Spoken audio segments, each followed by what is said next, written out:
Привет. В прошлый раз мы распутали сложнейшее семейное древо Синклеров, заглянув в самые темные уголки их прошлого.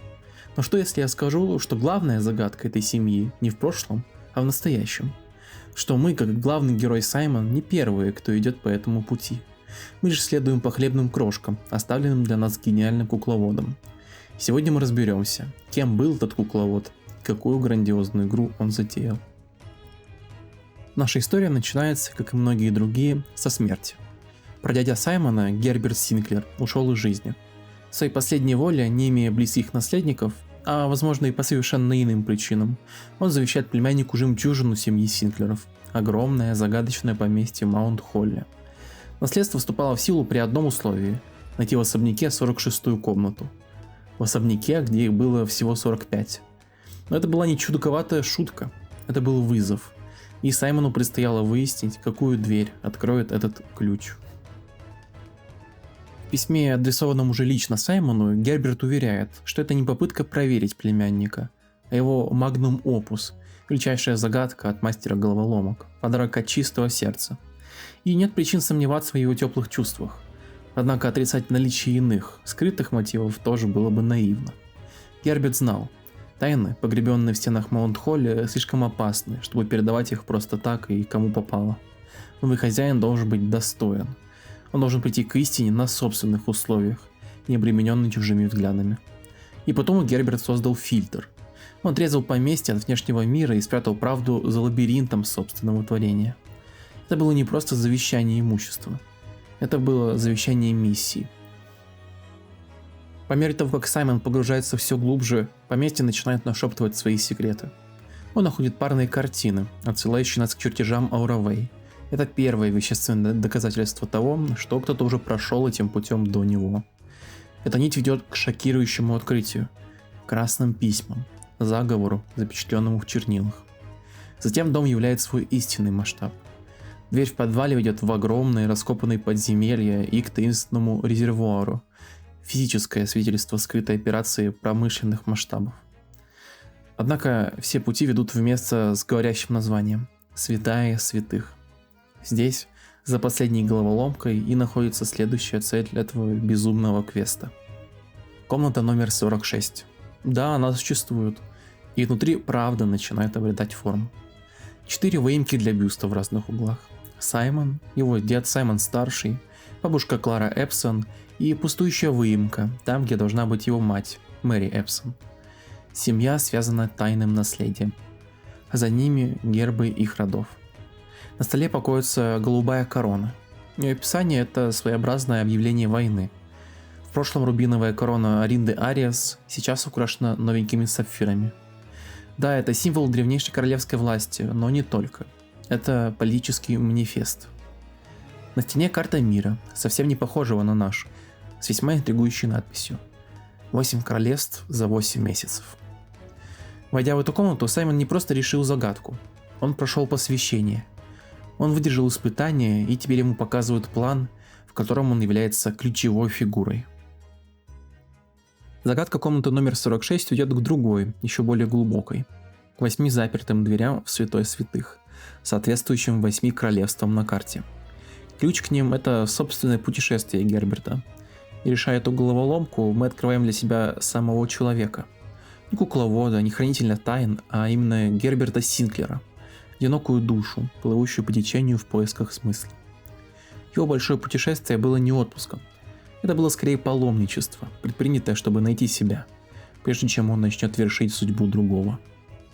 Начинает он весьма спонтанно, повинуясь порыву авантюризма, который относит его на юг, к осколкам старого мира, к наследию павшей Ариндии.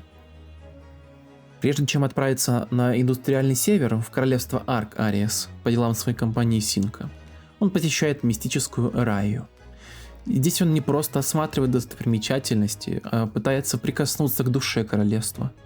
Однако с разочарованием отмечая отсутствие дождя, с которого, по легендам, начиналась каждая райская история. Но настоящее сердце его путешествия, как оказалось, билось в вере. Здесь, среди знаменитых черепах-компаньонов, он вспоминает не политику и не историю, а юношескую поездку, которую он совершил сюда много лет назад вместе со своим покойным братом Саймоном. Путешествие превращается в тихое общение с собственными призраками. Возможно, именно эта меланхолия и послужила толчком к переменам. В Крарице, интеллектуальном центре мира, он совершает весьма символический акт. Избавляется от всех своих книг, кроме одной. Они были слишком тяжелыми. Но это была не история рождения его героизма. Свой главный подвиг он совершил годами ранее. Это было нечто более тихое и глубокое. Это был акт принятия. Ученый в нем, десятилетиями мучившийся над загадкой матери, уступил место мудрецу. Он перестал пытаться найти все ответы сам и вместо этого начал готовить путь для того, кто придет позже. К концу пути он устал. В одной из последних открыток, отправленной из технологичного нюанса, он смотрит через море в сторону родины и пишет фразу, полную бесконечной тоски. «Никогда бы не подумал, что буду скучать по виду красных флагов». Даже символ врага стал для него символом дома. Вернувшись в Маунт-Холли, он пишет последнюю, 8-ю открытку уже за своим столом. Скорее символически, как завершение путешествия. Его главный вывод из этой грандиозной, изменившей его жизнь поездки, сформулирован с присущей ему сухой иронией. Воздушные путешествия намного лучше морских. Он не нашел ответов на все вопросы, но он увидел мир, примирился со своим прошлым и, кажется, наконец обрел то уединение, которого так долго искал. Он нашел не ответы, а принятие, и был готов передать эстафету. История его путешествия, словно нить Ариадны, ведет нас к раскрытию подлинного, полного завещания Герберта. Официальный документ, зачитанный юристами, был лишь формальностью, ключом зажигания для его игры, а это его истинные намерения. И уже они являют нам человека огромной сложности. Во-первых, завещание было глубоко личным. Он с теплотой позаботился о своем верном камердинере Хартле, подарив ему домик у озера. А еще он сохранил дневник Клары для ее пропавшего брата Лайонелла в надежде на его возвращение. Это были поступки тихой, глубокой порядочности. Во-вторых, завещание было политической бомбой замедленного действия. Он предусмотрел и план «Б» на случай провала Саймона. Поместье Маунт-Холли не просто отходило бы государству, оно должно было быть отдано фонду наследия Аридии и запечатано как капсула времени до тех пор, пока, цитата, «черные флаги вновь не взовьются над Орисом». Он превратил свой дом в спящий актив для будущей революции. И, наконец, в самом сердце его воли был спрятан главный, безусловный дар. Вне зависимости от того, справится ли Саймон с испытанием, победит он или проиграет, он в любом случае получал самое ценное наследие. Оригинальные рукописи работы его матери Мэри, ее книг «Красный принц» и «Новая улика». Вся эта грандиозная, опасная политическая интрига была для Герберта вторичной, по сравнению с тем, чтобы Саймон смог прикоснуться к памяти своей матери. Революция, конечно, была средством, но сохранение семьи и любви было самоцелью. На этом фигура Герберта отходит на второй план. Его призрак наконец может упокоиться. Но поступая так, он выталкивает из тени на яркий свет другую фигуру – мать Саймона, Мэри. Для всего мира Мэри Джонс в девичестве Эпсон была известна как Мэри Гольд, самая любимая детская писательница всего Фен-Ариес, избравшая псевдоним Календула, чтобы избежать политических разговоров из-за ее фамилии. Ее книги были настоящими сокровищами, а образ – мягким маяком творчества. Она даже получила государственную награду за свою книгу «Птичка-пловец». Однако столь многообещающая карьера столь же быстро и прервалась в цепочке событий, которые, как мы узнаем позже, станут одними из самых важных в ее жизни. Сначала политические аресты, обвинения в организации террористической группировки «Дети Черной воды», ее хорошего друга и ментора Кальба Мэннинга. Потом разрыв отношений с издательством, обернутый в саван личных разногласий. Затем и вовсе резкое исчезновение. И все это на протяжении лишь 3 месяцев. Однако окончательно навести на мысль о достойной натуре Мэри может последняя архивная вклейка, будто бы не попадающая под общую хронологию. Ограбление Королевского музея Фен-Ариес и, что самое примечательное, кража рубиновой короны Аринды Ариес. Именно это станет нашим первым шагом на пути к распутыванию настоящей истории Мэрион Мэригольд. Но чтобы понять, как всеми любимая детская писательница и наследница огромного состояния превратилась в террористку и врага режима, нам, как всегда, нужно сделать шаг назад и заглянуть поглубже, не в архивные вырезки, а в ее личную жизнь. В 1974 году Мэри поступает в университет Королицы, в котором обучалась еще ее бабушка, и посылает домой письма для дрожайшей матушки. Как и любой подросток, а ведь ей на тот момент всего лишь 16 лет, она очень тревожится из-за переезда и поступления, беспокоится о доме и мерзнущих голубях, шлет кучу писем, хотя в итоге и признает, что она обжилась и все гораздо лучше, чем казалось поначалу. Тут же мы находим письмо для Герберта, благодарность за подарок в лице свадебных голубей.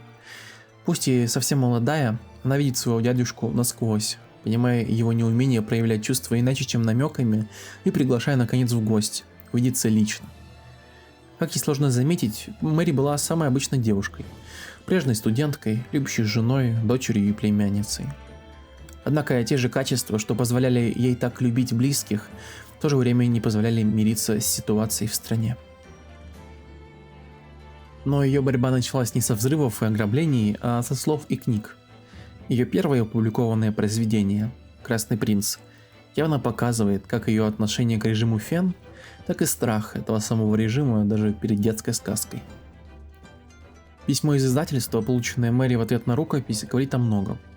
Официально книга не подходит по стилю, но редактор Томас Ладдерс поверх стандартизированного ответа делает приписку маркером уже лично для нее, указывая истинную причину. Концовка книги не соответствует повестке Фен. Вероятно, это был первый звоночек для Мэри, показавший, что одними рукописями положение не изменить. Сравнивая оригинальный черновик Красного принца с исправленной версией, попавшей в магазины, легко заметить ключевое различие. Принц так и не поднял глаза, не увидел голубого неба, и этот цвет не стал его любимым. Смысл, в общем-то, очевиден. Режим Фен хочет внушить детям, что нет никаких иных цветов, кроме кроваво-красного цвета их флагов. Но здесь, кажется, Мэри смогла уколоть цензоров, сказав, что все их книги красные, и, уткнувшись в них носом, невозможно увидеть мир таким, каков он есть. А зеркало принца, кстати, подозрительно напоминает герб Ариндии. Наконец, можно обратиться к документам, которые стоили Герберту целое состояние, документам столь же важным, сколь и опасным – красным письмам. Это весьма разрозненная корреспонденция, которая, будучи собранной воедино, составляет чертеж всего заговора. Письмо номер 2 было адресовано Калибом, тем самым арестованным писателем и участником движения «Дети черной воды», некой М. Он написал его в декабре 1986 года и призвал ту готовиться к приведению планов действий в течение 2 месяцев. И по странному стечению обстоятельств, именно спустя 2 месяца, в феврале 87-го, Мэри Гольд загадочным образом исчезает. Здесь же упоминается охрана некого музея и тренировки на закрытой экспозиции с выставленной бумажной короной. И по странному стечению обстоятельств в сентябре того же года из закрытой выставки столичного музея Фен была с шумом украдена аринская корона, позже, кстати, найденная Саймоном в 46-й комнате. Думаю, весьма очевидно, что Мэри является ключевой фигурой в деле об ограблении музея, а также в группировке детей черной воды. По их действиям, в принципе, очевидна их политическая направленность, силовая борьба с режимом Фен, а аббревиатура RLCF, вероятно, расшифровывается приблизительно как Роялистский освободительный фронт. Ограбление музея – это одна из ключевых сюжетных арок, полная различных действующих фигур и событий, и она, как по мне, заслуживает более пристального внимания в отдельном следующем ролике. Письма номер 5 и номер 6 можно воспринимать как печальный контракт между Мэри и Гербертом.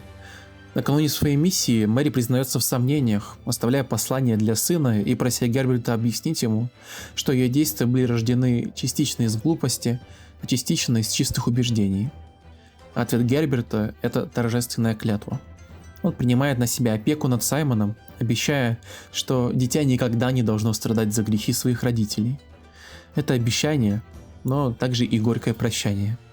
Он уже предвидит собственную судьбу. Умереть под красными флагами, которые он презирает. Это компромисс, на который, как он отмечает, ни Мэри, ни ее отец Саймон никогда бы не пошли.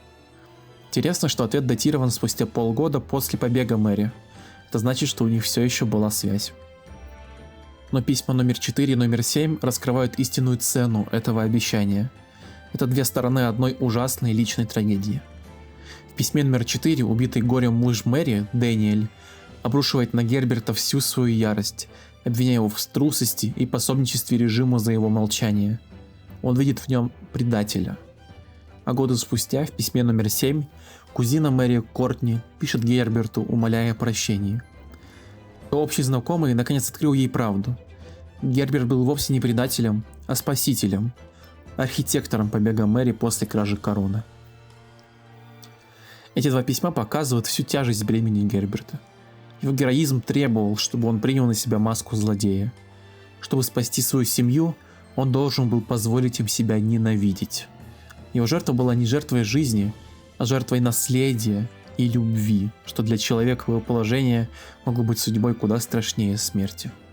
Таким же был барон Герберт Синклер. Я видел в нем эксцентричного аристократа и безобидного автора колонки «Загадки барона» в газете. Семья видела в нем труса. Но теперь мы видим всю правду. Он был не зрителем, а кукловодом. Именно его поместье служило тренировочным лагерем. Именно его гений организовал побег за границу. Именно его дом стал последним хранилищем для короны. Он был прямым соучастником государственной измены и сыграл свою роль идеально. Вся эта сага, жертва Мэри и молчаливый заговор Герберта все вело к одному финальному акту. Следуя подсказке, скрытой в древнем храме, Саймон входит в черный тронный зал. Он приносит с собой королевский скипетр, символ законной власти, проклятую каменную фигурку, символ бремени этой власти, и преображенную голубую корону, символ новой эры. Когда он размещает их, ритуал наконец завершается. Древний темный трон перерождается, и теперь это трон голубого принца. В этот момент Саймон перестает быть просто наследником. Он становится силой, королем в ожидании. И Мэри знала, что все будет именно так. Она знала о загадке прабабушки Ауравей, о чем нам красноречиво сообщает подсказка в ее убежище. Она знала о потенциале тронного зала. Она не просто спланировала ограбление, она срежиссировала целое пророчество. В своей последней книге «Голубой принц», спрятанной за дверью, что открывается лишь после восхождения на трон, она предсказала все путешествие его сына до этого самого момента. Время, расстояние, загадки и заговоры не смогли разорвать связь между матерью и сыном. Теперь, уже коронованный принц на новом троне, Саймон стоит перед своей следующей и, возможно, величайшей загадкой. Где Мэри? Игра на данный момент оставляет этот вопрос без ответа. Это намеренная запятая в истории, которая, как мне кажется, еще далека от завершения. Мы проследовали за призраками Герберта и Мэри по залам их наследия. Но история самого ограбления, союзники, враги, расследования, ведомые упрямым детективом Марглом, и два последних взрывных красных письма, которым, увы, не нашлось места в этом рассказе, заслуживают отдельного расследования. Спасибо, что вместе со мной распутали этот узел из семейных тайных заговоров. Но чтобы понять, как именно Мэри провернула величайшее ограбление страны, проследить за расследованием детектива Маргла и расшифровать два последних красных письма, нам предстоит вернуться к самому началу ее плана. Подписывайтесь, чтобы не пропустить. До встречи в коридорах Маунт-Холли.